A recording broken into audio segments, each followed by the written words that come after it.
Shaking my friends, welcome back to my channel. My name is Shay, and today is the start of another vlog.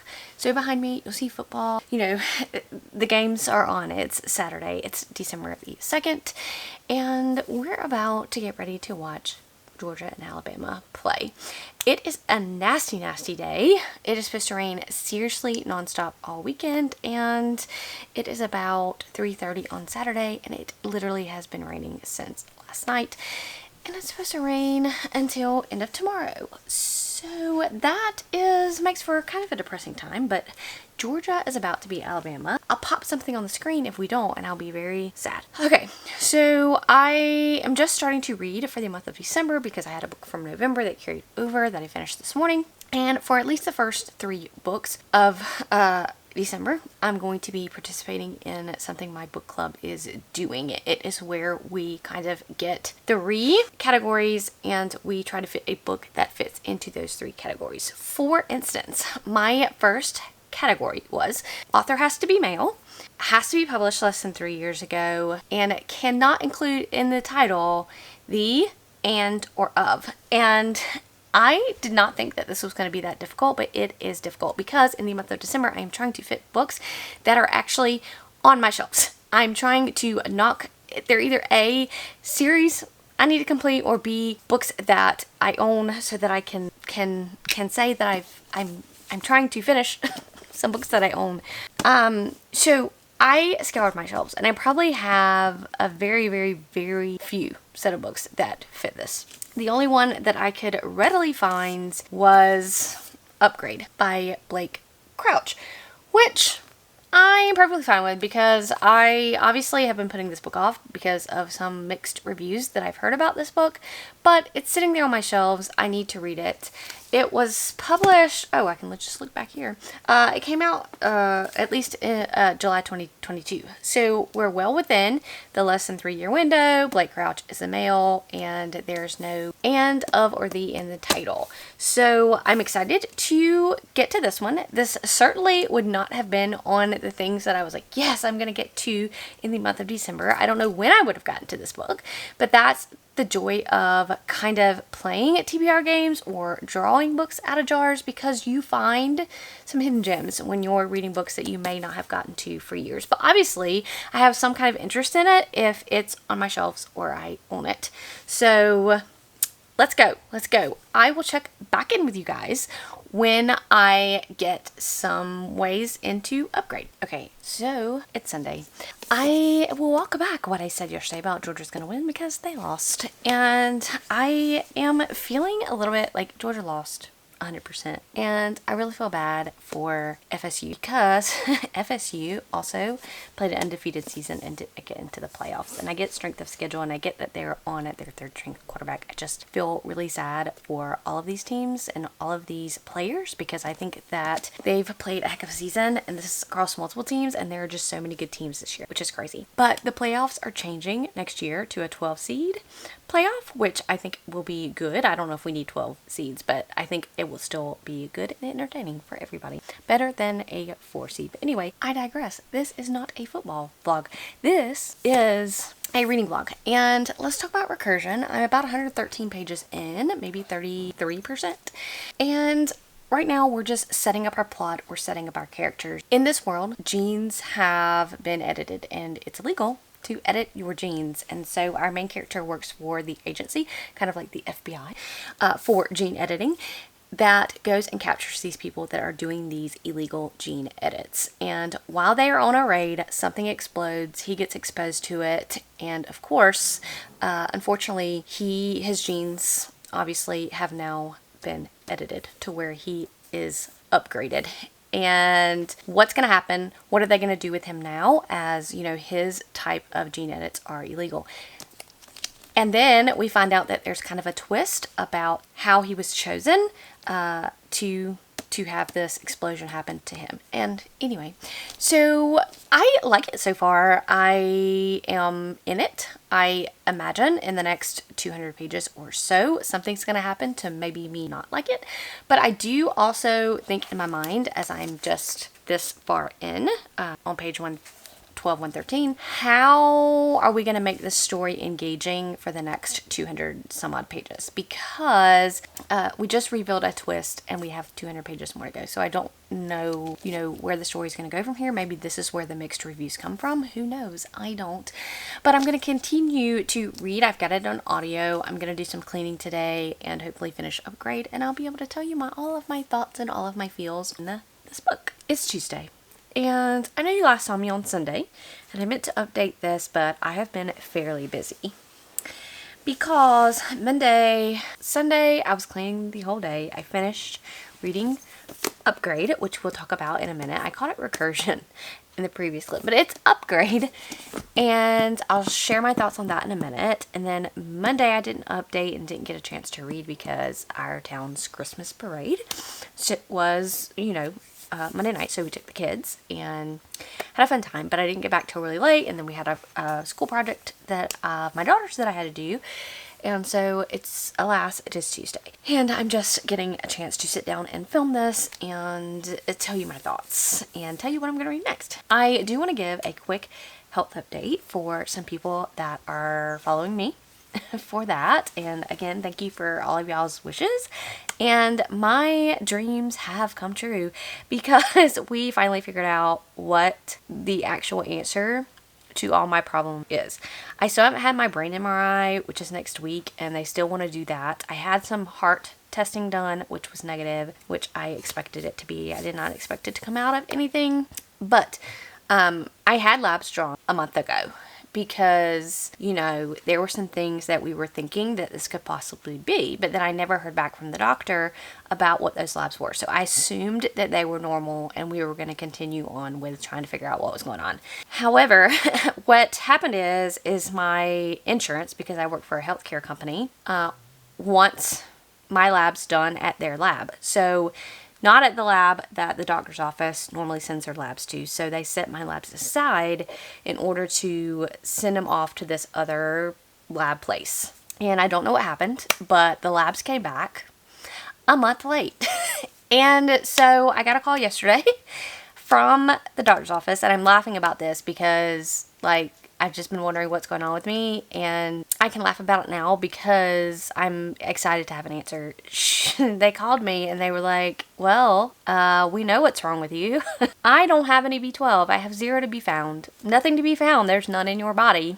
So, which is what I originally thought was the issue. And one of the oncologists I work with, she was like, you definitely just need to get your B12 checked before you do anything else. And which is why we checked the B12, and then I didn't hear back. So I was like, oh, well, it's got to be normal. And now we're going to continue on to try to figure out something else. But it is indeed not normal. It is indeed very, very low. And so that's likely the issue because I'm having all the symptoms of B12 deficiency. I'm having the numbness and tingling.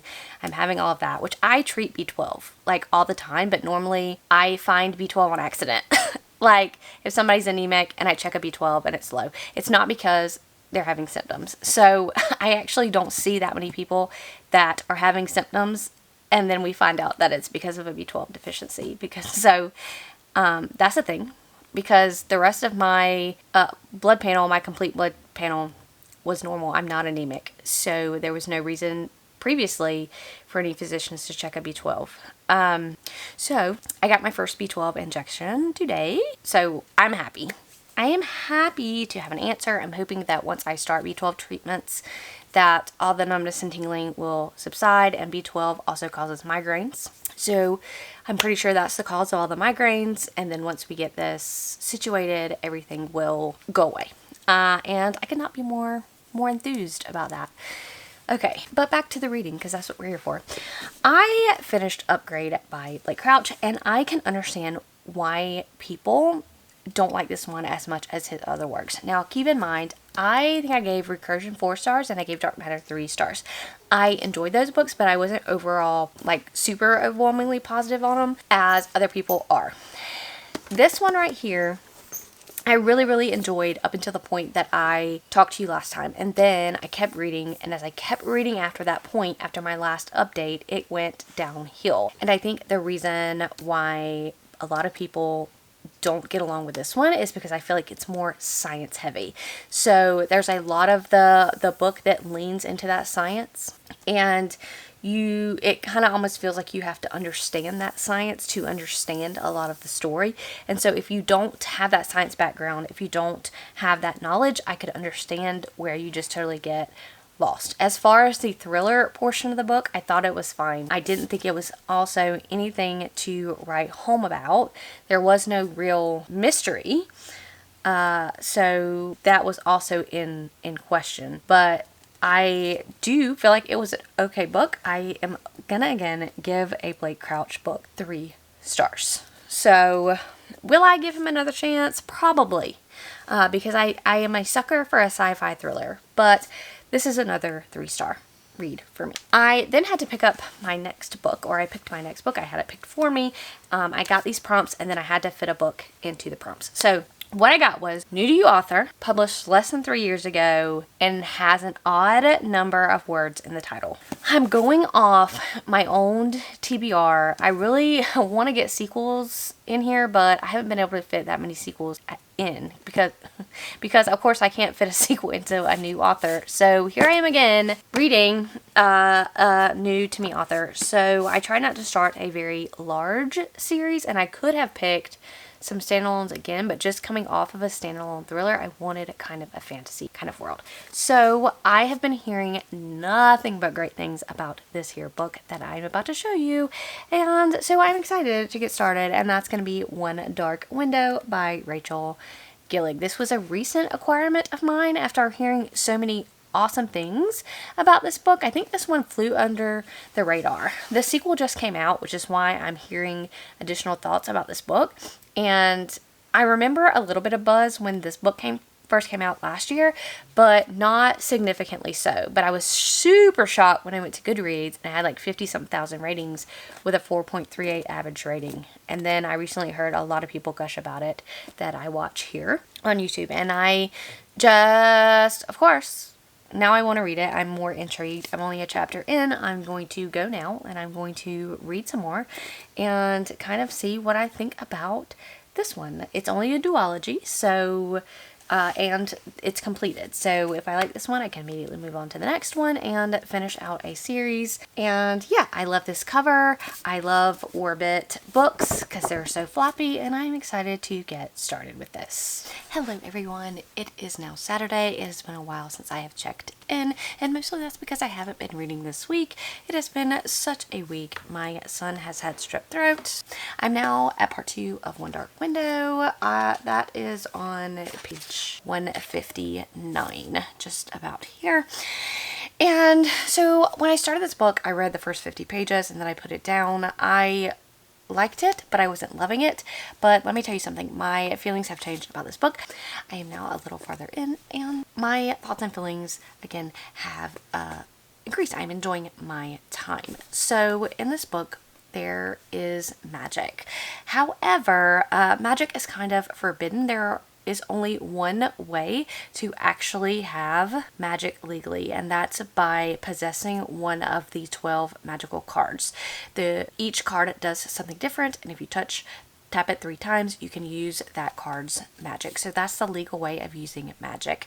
However, you can be infected with magic. So there is this fever that people can get, and then they become infected, and then they all of a sudden have magic. That's illegal magic. These people are rounded up and they are killed in this world. So our main character, Elspeth, she got infected when she was 9, and her father hid her at her aunt and uncle's house, and nobody ever knew that she was infected. What happened after she was infected is the nightmare now lives in her head. The monster, the beast. So she has this thing talking to her. She can also see these magic cards that are very rare and very valuable. They glow. So if somebody has it in their pocket or somebody has it on them, they glow. She can see who has this magic. Now, nobody knows that she has these powers. Nobody knows that she has this thing living in her head.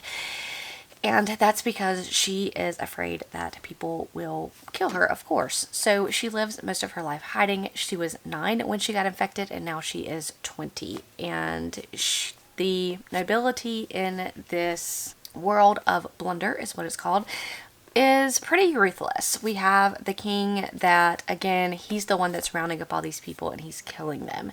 And she finds out that there are some traitors to the king that are trying to unite these 12 cards, because if you unite the 12 cards and then you sacrifice somebody who has been infected, you can basically rid the world of magic. And so she has been tasked with helping to find these cards so they can be united, so the world can be rid of magic and the infection. So that's kind of where we are.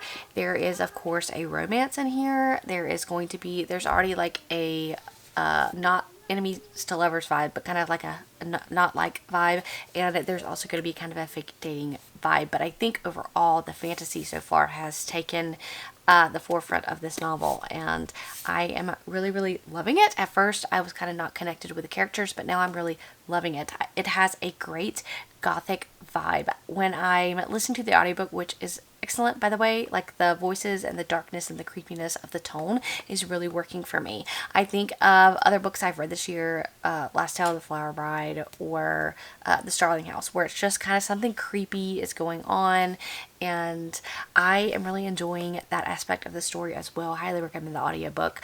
I'm going to keep reading so that hopefully I can finish this book today and come back with some thoughts as I get further in. It is now Saturday night and I have finished One Dark Window, and I absolutely love this, and I am in my gothic era because this just hit some really great things for me. And honestly, if I had nothing to read next, I would go ahead and pop right into book 2. I loved it that much. This ends in a cliffhanger. There are several mysteries in here, twists and turns. There certainly is a romance in here that I really enjoyed, but it definitely takes a back seat to the main fantastical story in the book, and I absolutely positively love the audiobook. I would highly recommend. The voice she does for the nightmare is fantastic, and the nightmare is the creature, of course, that is trapped in character's head. He is a monster, and this world is so intriguing, and I'm really excited to continue on in book 2.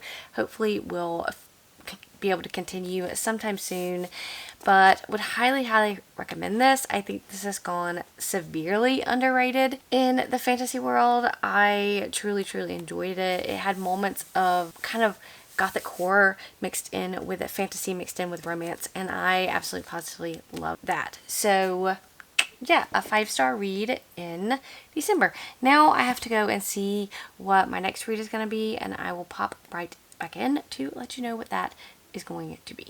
Alright, so it is now Monday, and last night I got my prompts, and they were the exact same prompts as I got last time, which was new author, published less than 3 years ago, and odd number of words in the title. So I decided to read The Writing Retreat by Julia Bartz. It is, if it's all the things, and my goal is to get my owned TBR down. Specifically, I want to get my physical TBR down as I continue to buy books, of course. So we are following our main character, who is a writer. She has had a falling out with her best friend. There's an event that happened. We don't know why technically that she has had a falling out with her friend at the beginning of the book, but they were very best friends. They lived together for 8 years, and all of a sudden they basically hate each other, and they're both writers, and there is this contest that they both enter. At first our main character does not get into the contest, but then she gets into the contest, where they're going on this writing retreat with this pretty prolific famous author that of course our main character adores. And so when they get to the writing retreat, of course they are told they must write a full novel during the retreat to determine, like, I guess who's the winner. And this author is kind of not who you think she is, and there's some twists and some turns. I don't know. I can see why people don't like this book. I haven't gotten to any kind of crazy stuff yet, but I do feel like this book is, I'm just going to go ahead and say this because I don't think it's necessarily a spoiler, but it's very hypersexualized, and I think if you find that kind of content jarring, I think you will find this book kind of jarring because it is, again, very hypersexualized. And so I'm a little over 50% and I'll pop back in with my final thoughts. I haven't gotten to any kind of mystery part yet, which is crazy because I'm over 50% of the book. We have some creepiness going on, but no real thrilling parts. But I'll check in when I get further in. I am here to wrap up the writing retreat. I think that overall I can understand why people are disappointed in this book. I go into mystery thrillers for a mystery. And this one had a small bit of that, but not really. And to me, it just fell flat because it didn't have much of a mystery. And that is what I like in a mystery thriller. I did find some parts very thrilling, but overall, it's going to be a 3-star for me. I can understand why, like I said, everybody is disappointed. I overall didn't really like any of these characters. I thought they were very unlikable and not in a good way. Some people can be redeemed or you like the unlikable characters, but in this book I didn't care for any of these unlikable characters, which kind of decreased my experience, of course, with the book. So I am now done with my 3rd book for the prompt challenge and my book club, and so I'm gonna wrap this vlog up. I thoroughly have enjoyed, even though I had a bunch of 3-star reads, I really did enjoy my overall time with this. I did have one great 5-star read this week with One Dark Window, and I'm going to continue to try to enjoy my December reads as December picks up and gets busier for me. I cannot wait for, the rest of the month to come by, and let's see what the rest of the month holds for me.